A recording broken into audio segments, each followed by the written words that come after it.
Saya Nurul Hidaroton dari Prodi Ekonomi Syariah, Fakultas Agama Islam Universitas Unmuha. Saya di sini akan mempresentasikan hasil resimen saya yang berjudul The Indonesian Government Intervention in Market Pricing, Selling Price in Full Price Reflect in Islamic Economic Perspective, atau intervensi pemerintah Indonesia di pasar harga ditinjau dalam Islam perspektif ekonomi. Saya akan menjelaskan tentang latar belakang. Pemerintah pada hakikatnya adalah pelayanan kepada masyarakat. Pemerintah diadakan bukan untuk melayani dirinya sendiri, melainkan masyarakat, dengan menciptakan kondisi yang memungkinkan setiap anggota mengembangkan kemampuan dan kreativitasnya untuk memperoleh kemajuan bersama. Peran pemerintah dalam perekonomian suatu negara adalah sesuatu yang tidak dapat diperdebatkan dalam teori ekonomi. Salah satu tindakan atau kebijakan yang dikeluarkan pemerintah adalah intervensi penetapan harga di pasar. Intervensi pemerintah telah menjadi fenomena biasa dalam perekonomian, terutama di negara-negara berkembang. Di Indonesia, beberapa kebijakan intervensi penetapan harga sering diterapkan, terutama pada hari libur nasional atau ketidakseimbangan pasar, yang pada gilirannya membuat pemerintah melakukan intervensi baik pada harga dasar maupun harga tertinggi. Ekonomi Islam pada dasarnya melarang intervensi pemerintah dalam penetapan harga di pasar, karena perubahan harga adalah hal yang wajar disebabkan oleh pergeseran permintaan dan penawaran. Selanjutnya, ekonomi Islam membutuhkan persaingan yang sehat, keterbukaan, kejujuran, dan keadilan. Selanjutnya, pengembangan teori. Intervensi pemerintah adalah sebagai upaya atau tindakan untuk menekan pihak-pihak tertentu yang dilakukan oleh pemerintah dalam suatu rencana kerja yang bertujuan untuk mencapai sesuatu yang lebih baik.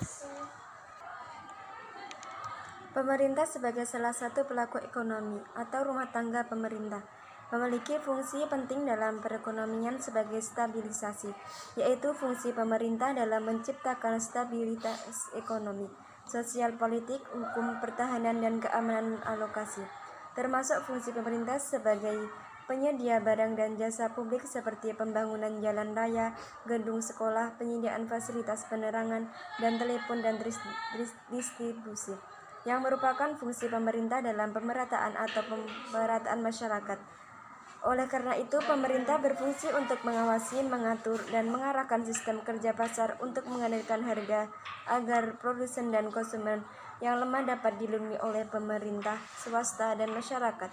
Pemerintah Indonesia melakukan intervensi untuk menciptakan mekanisme pasar yang kondusif dan adil bagi seluruh lapisan masyarakat di tanah air. Pengembangan teori yang kedua adalah harga adalah nilai suatu barang atau jasa yang diukur dengan jumlah keuangan dikeluarkan oleh pembeli untuk memperoleh beberapa kombinasi barang atau jasa dan bantuan. Bentuk pengendalian harga yang paling umum digunakan adalah penetapan harga dasar, price floor, dan harga maksimum, price ceiling. Ketika price ceiling ditentukan pada tingkat harga di bawah harga pasar, maka akan terjadi kelebihan permintaan atau kelebihan penawaran. Dan price floor, harga dasar, adalah harga eceran atau harga terendah yang ditetapkan oleh pemerintah untuk suatu barang karena banyaknya barang yang ditawarkan di pasar. Penetapan harga minimum atau harga dasar yang dilakukan oleh pemerintah bertujuan untuk melindungi produsen.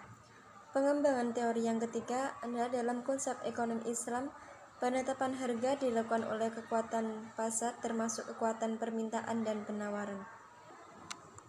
Dalam ekonomi Islam, intervensi pemerintah dibagi menjadi dua bagian, yaitu intervensi yang dilarang atau haram, melibatkan keterlibatan pemerintah dalam penetapan harga yang tidak berdasarkan aturan yang berlaku atau tidak mempertimbangkan kebutuhan pasar secara keseluruhan. Selanjutnya, metodologi penelitian. Metodologi penelitian ada dua. 1. Deskriptif analitik. Deskripsi karena penelitian ini berusaha mendeskripsikan kandungan dan orientitas hadis tentang larangan intervensi harga. Analitis karena menganalisis dalam arti mensyarah dan mengkritik hadis serta mengaitkannya dengan situasi pasar di Indonesia. Penelitian yang kedua adalah kualitatif, yaitu metode penelitian yang digunakan untuk meneliti pada kondisi objek yang alamiah. Sebagai lawannya adalah eksperimen, di mana peneliti adalah sebagai instrumen kunci. Teknik pengumpulan data dilakukan secara triangulasi atau gabungan. Analisis data bersifat induktif dan hasil penelitian kualitatif lebih menekankan makna daripada generalisasi. Alasan menggunakan metode kualitatif karena paradigma dalam memandang suatu realitas, fenomena, atau gejala. Dalam paradigma ini, realitas penelitian hadis dipandang sebagai suatu yang holistis atau utuh, kompleks atau dinamis, berubah, dan penuh makna, bukan generalisasi. Selanjutnya, 3 judul artikel yang berhubungan dengan artikel yang di atas. 1. Syarah dan kritik dengan metode takhrij hadis tentang larangan intervensi harga dan implikasinya terhadap mekanisme pasar dalam struktur pasar Indonesia. Penulis Yuwana Riantresna. 2. Analisis dampak intervensi pemerintah dalam menanggapi kenaikan harga cabai terhadap petani perspektif ekonomi Islam. Penulis Arif Pujo Pangestu. 3. Konsep Abu Yusuf tentang penentuan harga dan relevansinya dengan kebijakan ekonomi pemerintahan Indonesia. Penulis Nema Widianti. Selanjutnya judul artikel baru yang berjudul Intervensi Pemerintah dalam Penetapan Harga di Pasar Menurut Pandangan Ekonomi Islam. Judul ini berasal dari ide pemikiran saya sendiri, karena dari 4 artikel yang tadi kebanyakan intervensi pemerintah dalam penetapan harga di pasar itu menurut ekonomi Islam. Sekian dari saya, kurang lebihnya saya mohon maaf. Thanks for your attention. Assalamualaikum warahmatullahi wabarakatuh.